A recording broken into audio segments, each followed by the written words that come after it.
Hey guys, Aaron here. I am coming at you with a review of the FourSevens Mini ML. And I'm showing it to you on my keys here just to demonstrate how I've been carrying it the past few days. But this is a tiny little flashlight. It is just about 2 and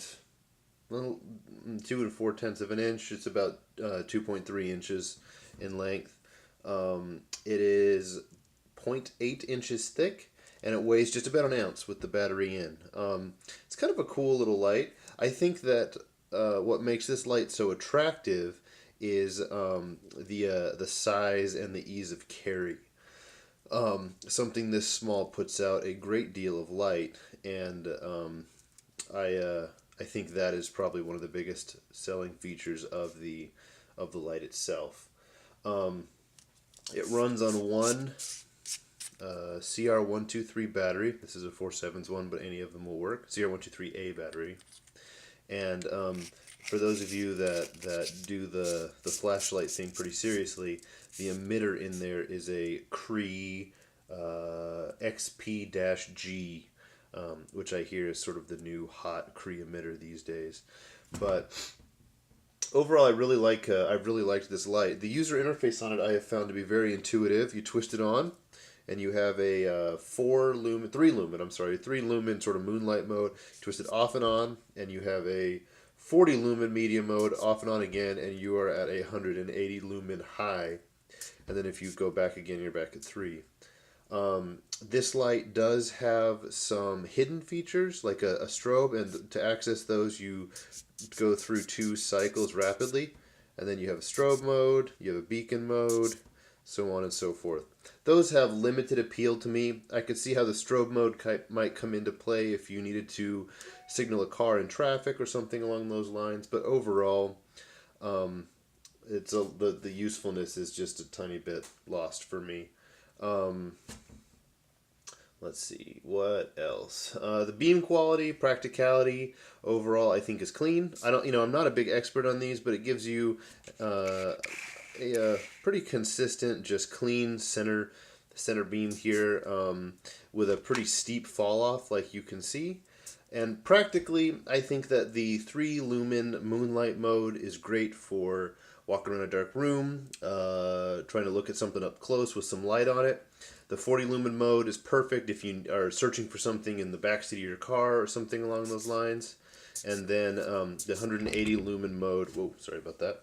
The 180 lumen mode, I think, is really great if you hear a noise in the backyard and you want to shoot some light out there to kind of see what it was. I think it fits a lot of roles that a keychain light. Whoa, sorry, I keep knocking the camera over here. Hang on. There we go.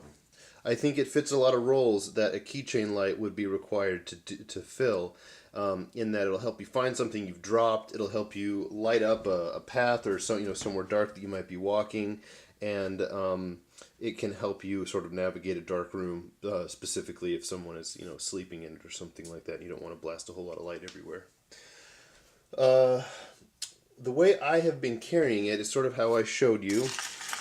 I have a gizmo clip on my keychain and a tiny split ring on the light, and so I would just clip it on like so and carry it like that, along with I've got a ladybug here and some keys and stuff like that on a carabiner. And I'll say this has worked. However, it is not ideal because that is kind of a big keychain. So what I'm actually looking for is I want to get one of the tech suspension clips for these 2 things specifically, to just have them in my back pocket, and then have my keys be something entirely separate. However, I have been consistently carrying them on my keychain for a couple of weeks now, so I think it's doable. It's just not how I necessarily prefer to do it. Overall, just sort of in general and kind of in closing, I think that this light is perfect for a small EDC light. I think you get a high enough output that it can be useful in a larger context, and a low enough output that it can be useful up close if you're trying to do some plumbing or working under a desk, or I don't know, something along those lines. And then I think that it is small and light enough that you can add it to your EDC rotation without significantly increasing the weight profile of an individual thing, or a size profile of an individual thing. Even if you didn't want to carry this on your keychain, I think you could toss this in your back pocket and you would never even notice it while you were there. But overall, I think it's just a fantastic light. I would highly recommend it. And I believe over the weekend, this weekend, which is the weekend after Thanksgiving of 2012, they have some sales going on the FourSevens website. So it's worth it jumping over there really quick if you're in the market for a flashlight and kind of seeing what is available to you. But I hope you found this informative. I'm not a big, huge flashlight guy. I have some flashlights. I enjoy using them, and I definitely see why they're useful. But I can't get into a lot of beam definition and emitter characteristics and stuff yet. I just don't know enough about it. But I can speak to somebody that uses a flashlight a lot on a daily basis, and how that practically sort of works into my EDC and my lifestyle. So I hope I was a little bit informative to you. And once again, this is the FourSevens Mini ML. And that will, of course, be in the description, along with a link to FourSevens' website where you can purchase this, and where I think you will get the best deal for it right now. So thanks a lot, guys. It's Aaron out of here. As always, there'll be a link in the description, but for an in-depth written review, check out practicallyeveryday.com. So, all right, thanks a lot. See you later.